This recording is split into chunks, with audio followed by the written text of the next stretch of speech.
Well, hello everyone, and welcome to the latest episode of the HR Tech Chat video podcast. And today I have with me a very special guest, Anita Lettink, who is the founder of HR Tech Radar and the author of a book, How to Select Your Next Payroll: The Ultimate Guide, which was published in the last year or so. Welcome, Anita. Welcome. I've only scratched the surface in terms of your background and experience, and if you would please share with the audience just some of your background and what makes you an expert in payroll. Absolutely. Hi, Brent. Hi, everyone. Thanks for listening. Yeah, I'm Anita Lettink. I have a background in technology. Last 25 years, I spent in HR technology and payroll. And for 20 years, I worked at NGAHR, which is an international HR and payroll consulting and outsourcing partner. Towards the end of my employment, it was acquired by Alight.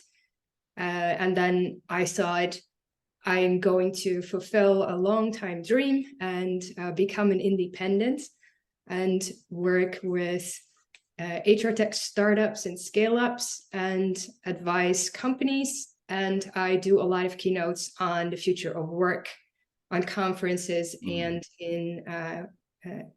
for in-company training. Yeah, that's quite the background. Just as a little anecdote, I remember meeting you somehow. Did we meet in person? I don't recall. It wasn't. We did at HR Tech conference, and I think it was the one in Chicago. Oh, wow, yeah. And I also recall about 10 plus years ago now. We'll just ballpark it. Yeah, but we stopped there, I think. I was writing for HRO Today, and I was at an NorthgateArinso meeting, and that was pretty interesting. I think that was when Mike Ettling? He was there at the time. He was one of the CEOs that we had. Yes. Yeah. Now he's at Unit4 and all this stuff. Yeah. Really, it's a small world, and I'm so pleased to have you on the podcast because payroll is just a really let me just back up a little bit here. People from the outside looking in, they think payroll is important. It's very important. Yeah. But you don't necessarily think, wow, it's interesting, right? And I'm just kind of channeling the sort of outside external person. It doesn't seem interesting, but man, is it interesting. It's possibly the most interesting area. Well, that might be there are many interesting areas in HCM, but it's one of the most interesting. There's a lot of fertile ground in payroll right now. Any thoughts around that? I mean, I'm not really doing it justice. I think you absolutely nailed it, actually, because payroll is, if you do it right, everyone is like, oh yeah, of course, my payslip is correct. That is my expectation. You cannot overperform, right? It always needs to be 100% correct. But the moment that it isn't, even for a small group of people, then I would say all hell breaks loose. And all the trust that you build up and the reputation that you had is gone overnight. So it's a very difficult profession in the sense that when you do it right, no one compliments you. When something goes wrong, the phone rings and you're in the middle of it. Yeah, it's that's a huge point. I like to say, I don't flip the switch on for the light in the morning in my office and it comes on. I say, wow, let me call up the power company and think, hey, you guys did a great job. The electricity's on today, right? Exactly. But if it's out, no matter the time of day, I'm on the online app, I'm on text message, I'm trying to call them up. I've been through this a couple times because we live in the sticks, but in any event, yeah, so it's kind of in that sense, it's kind of a thankless job. That might be a little bit harsh to say, but yeah. And you know what, the other thing that is really interesting about it right now is that it's not, well, you mentioned that, you know, all hell breaks loose if it's wrong, if it's not 100% correct. It's something we talk about here at 360 Insights. It's just a lens through which to look at HCM and payroll being, you know, payroll sometimes owned by finance, but when it's owned by HR, we talk about concrete HCM and abstract HCM. Concrete HCM is, you know, everything that's, you know, having to do with efficiencies and automation and what can be reduced to or translated, to an actual number, usually a dollar amount, or a dollar amount that actually fits into an accounting spreadsheet. And when you think about it that way, payroll is really could be thought of as the most concrete aspect of HCM, because it's an actual dollar number that goes into the general ledger every pay period. But it's also the most abstract HCM being all this stuff having to do with employee experience, employee sentiment, employer culture, all these sorts of things that we know for a fact. It's kind of foolish to argue against these things being important to organizational perpetuity and success and all this kind of stuff, but it can't be whittled down to an exact number that goes into a spreadsheet because it's a future thing. And so you can't actually put it into a number that goes in a spreadsheet, and yet it's so important. And when you talk about payroll going awry, right? I mean, I can't think of a bigger employee sentiment crisis for an organization than that. Exactly. And that was the reason that I started to write the book, because I was watching the news and reading some articles in the first months of this year.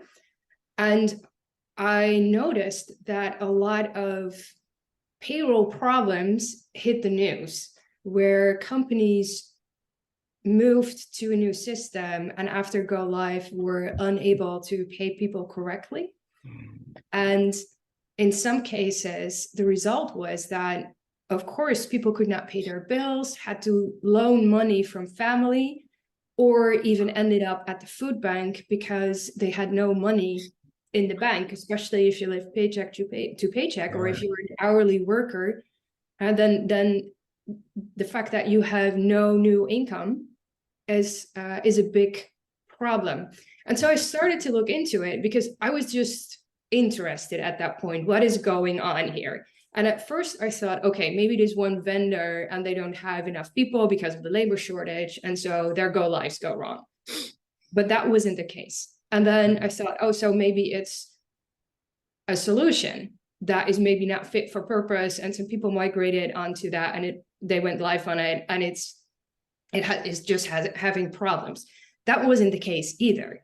And the interesting thing was that this happened in the United States. I have examples in Canada, in the UK, in Ireland, in South Africa, in Finland, in a couple of places in Asia. So it was everywhere. It was everywhere. And I started to reach out to some of these people to learn what had gone wrong. And the common denominator was that early on in the process, there was a misalignment between the buyer and the vendor.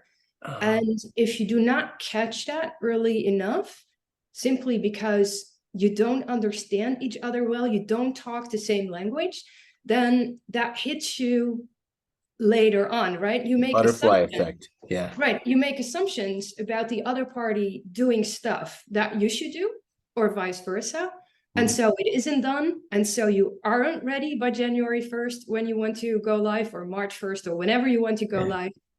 But you have a burning platform, you need to go live. And so ultimately you have no other choice than run the new payroll on your new engine.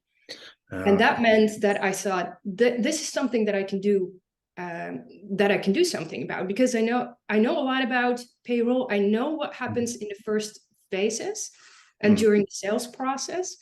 And so if I can educate the buyer a little bit better, that they are prepared, that they know in advance which decisions they will have to take during the process, that will probably help everyone. It will help the buyer because they come prepared and they know what lies ahead. And it also helps the vendor because they now know that you are talking on a little bit more equal footing than you might have done previously. And I think from the responses that I got, as you mentioned, the book came out in September. This is exactly what is happening. So yeah, that's goal achieved, I would say. That's fascinating. So you were able to determine, if I'm just sort of reiterate what you said in a different way, just so I'm getting it right. You were able to determine that a lot of these problems with payroll, they're all traceable back. A lot of them are traceable back to a certain point in time or a phase in the vendor customer relationship that's fairly early. Yeah. Where they don't even realize that they're misaligning, but they're misaligning, and then it just snowballs, and it turns into a big problem. Yeah. And this is also based on my own experience while working at NGA and being involved in these sales projects. A large portion of it, especially when you're selling regional payroll or global payroll, is educating the buyer on what kind of services are you getting when you sign with an external vendor? What kind of solution are you getting? Both sides make a lot of assumptions because the vendor is so focused on, this is our service. We know exactly what we are delivering, but the buyer has worked with another vendor or they currently run their own. So their mindset is what they have. And it's never exactly the same. And unless you are very precise in defining, okay, this is what we currently have and this is what we expect you to deliver, and you match that point by point, then there's always a misconception or something that does not quite line up. And the other part of it is that buyers go out to market every 5 years, maybe every 10 years if they extend one time, right?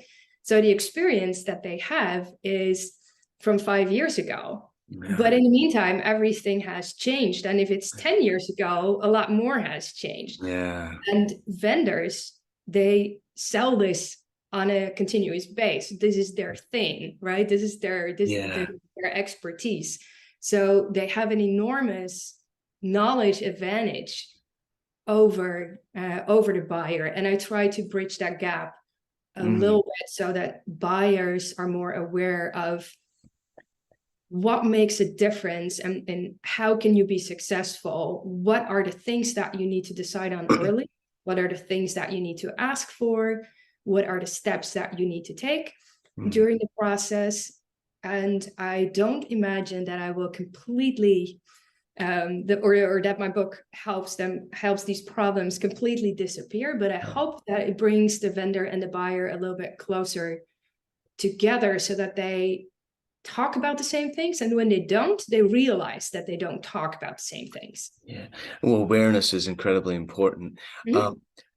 Now, humor me for a moment. I have a little bit of a hypothesis that's sort of developing in my head while I'm listening to you, and it could be completely wrong. I don't know, but the buying process has obviously changed immensely over the past 10, 15 years, with the advent of the cloud. Some of this is, it's almost old hat to say that the cloud has taken over, but just it has. And used to be IT running the bus, with on-premises solutions.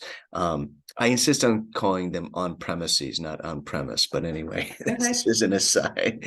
But now we have lots of cooks in the kitchen, lots of stakeholders. On the buyer side, you have the CFO who has their own priorities. You have line of business managers, often the the internal champion, point of contact. You have, maybe employee experience council. We've seen that. Maybe an operations person, COO possibly, and all sorts of other people. Have you seen? Do you think that these problems that these issues that surface early, that they're undetected and turn into a big monster once it's deployed and you've done your first payroll? Is there more of that now than there used to be? Or is this something that sort of transcends all that, is evergreen, is perennial, and it's because of other things? I think that why it's more visible now is, first of all, every employee that isn't being paid correctly drops it on Twitter or on LinkedIn. Oh, right. Yeah. So the visibility is, or Instagram or whatever, the visibility is a lot higher. So that is one. Secondly, payroll is never exactly the same. You know that, right? Yeah. Every company has their own twerks, and they have these legacy policies, and you need to explain them. But if they are from a couple of years ago, then maybe no one is there anymore that can explain them. And so people are not being paid correctly because no one knows anymore that there were exceptions, or that there was a legacy policy. And also in many of the large companies that I have worked with, you have a procurement department, and this procurement department has a process, and they run that process. Yeah. And one of the things that they do very well is negotiate the price, and negotiate it as low as possible. But that comes with a consequence. And sometimes what is not clear is that the lower the price, the less movement or room to wiggle the vendor has. And at a certain point in time, you box them in so much that they hardly make a profit anymore. And that is not to say that they cannot deliver a good payroll. They really can. But with the way that you negotiate is that when you lower the price, the vendor probably takes out some services, right? And so you keep on, and so something falls along the wayside. And if there's no one that is able to say, look, you have now negotiated this out of the contract. This is a basic service. We need this. This is important because we cannot do this in-house anymore, right? And then you discover that after you go live, that is a problem. And then one of the things that I think is not helping anyone is that a lot of really good professional payroll admins are retiring.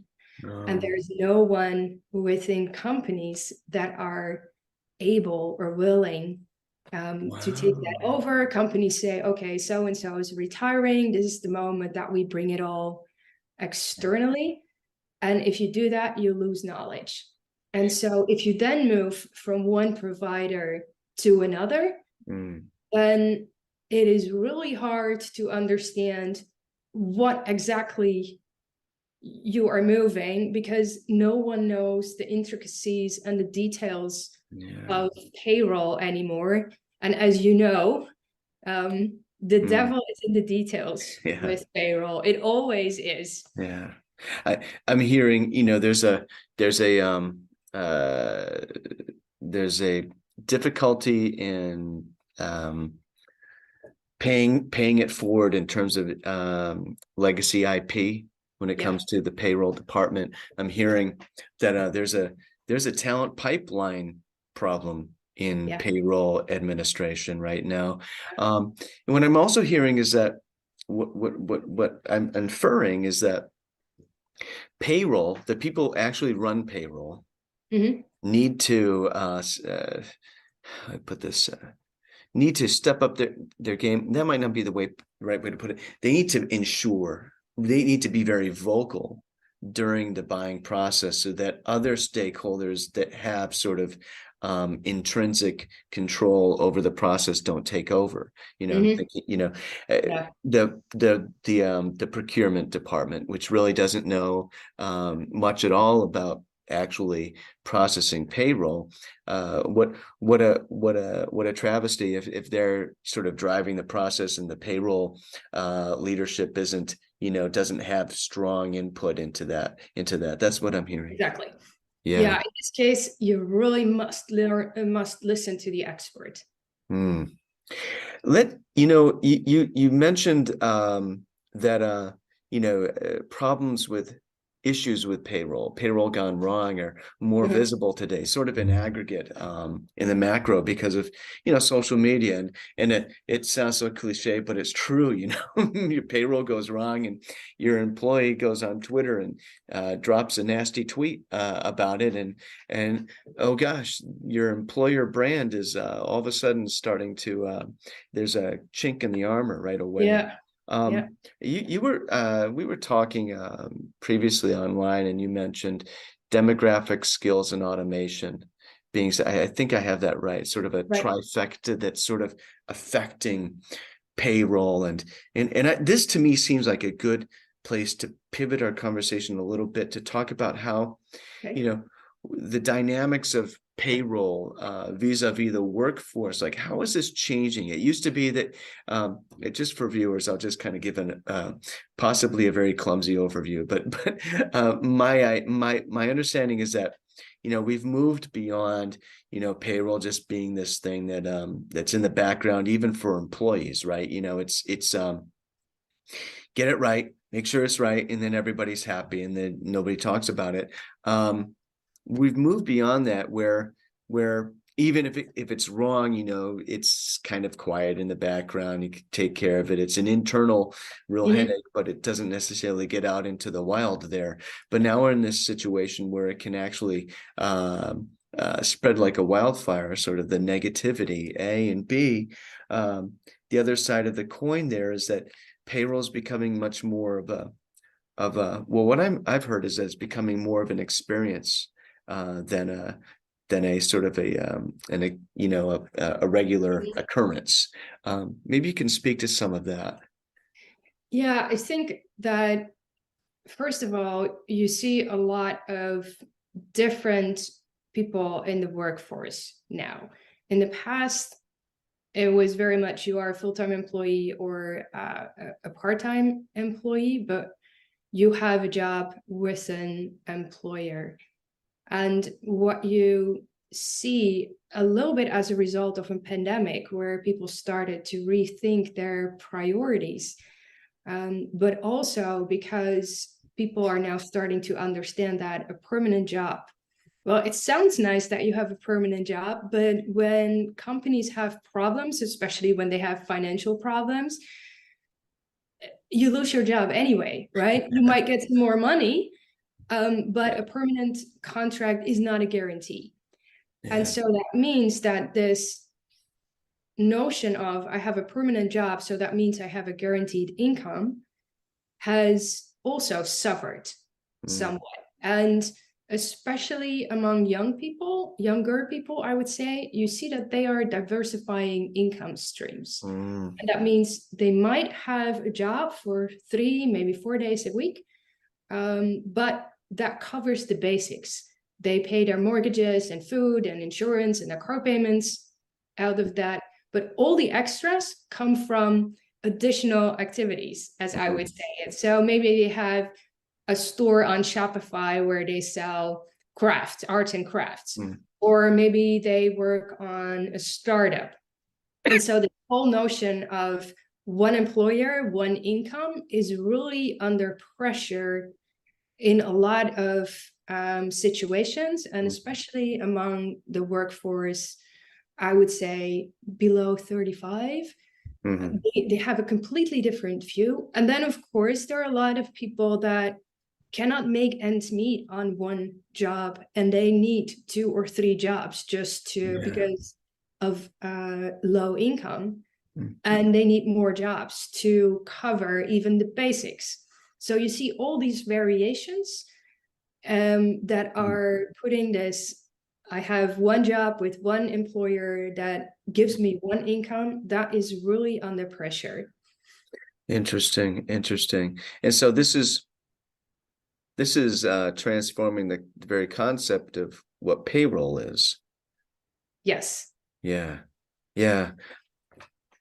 And there's, I think, something else that plays into that, and that is the focus on mental health.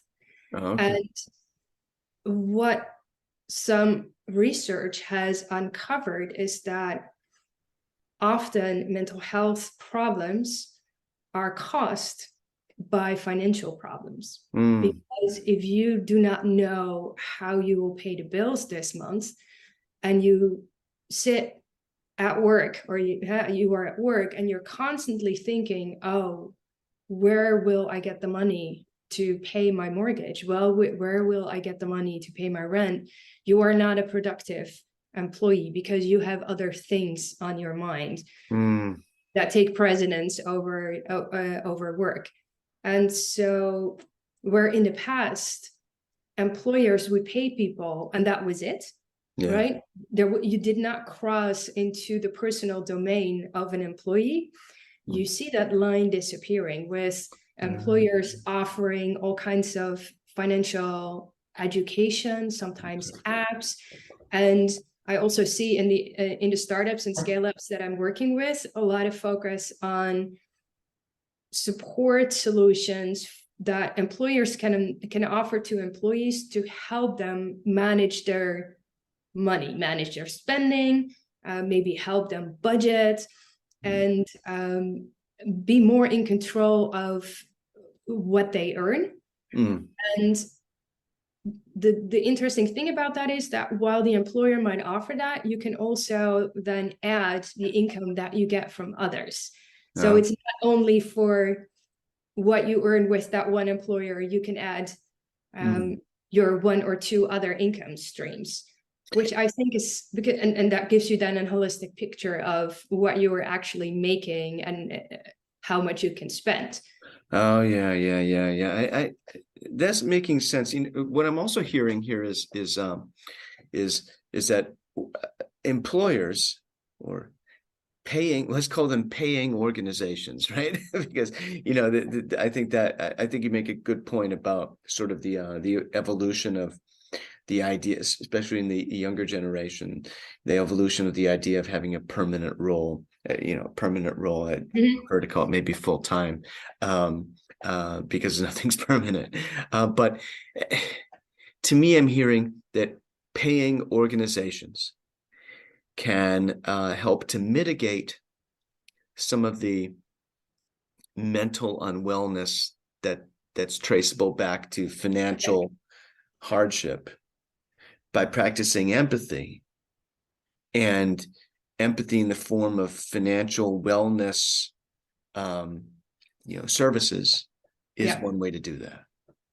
Yeah, I want to be careful here. What I'm not saying is mental health equals financial difficulties, because that is not the link that we can make.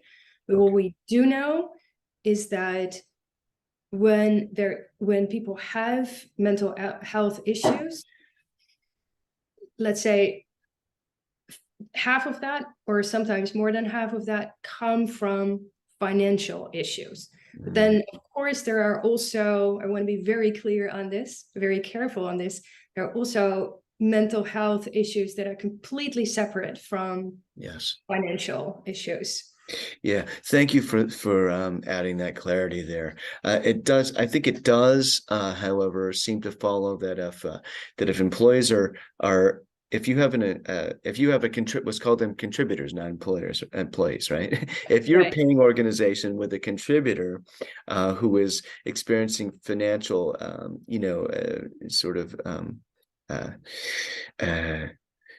clear and present financial hardship, it's going to have a direct detrimental impact on their productivity. And so in this regard, it's really, cost effective for organizations to practice this empathy related to, around the edges of pay. Yes. Yeah. Yeah. And I think the interesting thing there is that as an employer, you then actually cross over into the personal domain, where in Yeah. the past, that was a line that employers did not cross, right? You pay it, and then whatever the employee does with it, that is their decision to make. And now employers start to move very carefully, very lightly, but they are stepping over that line, and they are reaching out to their people and say, hey, if this is the case for you, then let's have this conversation. I Mhm. have some tools available to you. I have some education available. Can you benefit from that? Mm. And even though I think that, work is work and personal is personal, or Mm. private is private, then this is something that can actually benefit people, because when people learn to manage their money, that has a tremendous effect on their life and also on their personal well-being, right? Yeah. And actually, it's something that we should learn, hopefully, in our family, like from our parents, or we should learn it in school, but we know that that isn't the case for everyone. So I think it is a benefit in many cases. Yeah, yeah, it humanizes the organization too. Yes. There's a for a very long time there's been an inclination to ignore or downplay the obvious humanness that's involved in work, Mm-hmm. right? And so, you Right. know, there there can still be healthy boundaries between the private and the work life, but at the same time, there can be, sort of a middle ground, or a little bit of Mm-hmm. just enough of an Yeah. acknowledgement there. You're absolutely correct. And another thing that I'm inferring from what you're saying here is that, if you're going back to the selection process and the and that Mm-hmm. whole dance between the vendor and customer at the very outset, maybe when they're still deciding between vendors, right? um I'd say table stakes today, especially for some sectors of the workforce, or earned wage access, Mm-hmm. Yeah. on-demand pay or streaming pay, which is something I'm seeing a little bit more of. What are some other Maybe what would you say are some other table stakes? What are some things, must-haves? If the vendor just doesn't have this, then, you know, move on to a different vendor before you make a big mistake. I would say do your due diligence on payroll automation. Mm. Every manual action in a payroll process has the potential to go wrong. And yeah, whenever there's a human intervention, you run the risk that it goes wrong. Mm. And so the more that a vendor has automated the process, the less need there is for human intervention. And you really want to dig deep into what they are doing, and especially what they have on the roadmap, what they have already delivered, because you and I know that a roadmap is not a guarantee to anything, right? A Right. roadmap is a plan, Mm. but it would really it is important to look at that and see what they have already done and what they are planning to deliver. Mm. One example of that is anomaly detection. Mm. Not everyone has that yet, but it can make your life a lot easier. And the DEY conversation, do we Mm. pay people equally here? Okay. And how do we even know that we pay people equally? Well, with anomaly detection, you can let the program run and analyze various groups. And the moment that a certain group, in like there are 100 employees in a group and they all have the same benefit except for one, Mm. then you have your anomaly. Mm. And an anomaly detection will service that one person so that you can take a look at it and understand why this person does not have this benefit, Mm. and probably correct it. And when you do, the program learns from that. So the next time that the same thing happens, the program will service the person but will immediately suggest a solution. Mm. And then if anomaly detection has enough experience, it can just autocorrect. If you trust it to do that, then it can just autocorrect these types of deviations that it encounters on the fly. I think this one, because with pay transparency and pay equity and equal pay, this is really a must-have, especially if you live in a country where it's mandatory to report on that. Yeah, I'm so glad you mentioned pay transparency. You took the words out of my mouth. Mm-hmm. With diversity, equity, and inclusion and belonging, and but also with pay transparency, these sorts of things. Anomaly detection seems to me you've convinced me. It's definitely a must-have, and my understanding is that this comes from innovations in payroll technology like machine learning. And these sorts of things. Yeah. So there's so much to unpack there. And I'm looking at the time. And I think we're out of time. but we'll do that next time, Brent. Yeah, exactly. We're singing the same song. I'd love to have you again as a guest another time that we can get into some of these other things. But in the meantime, Anita, thank you so much. Thank you so much for sharing your wisdom with our audience. I think we hopefully we were able to provide some really valuable information for them today. Thanks for having me today, Brent. Absolutely. Bye-bye. Bye.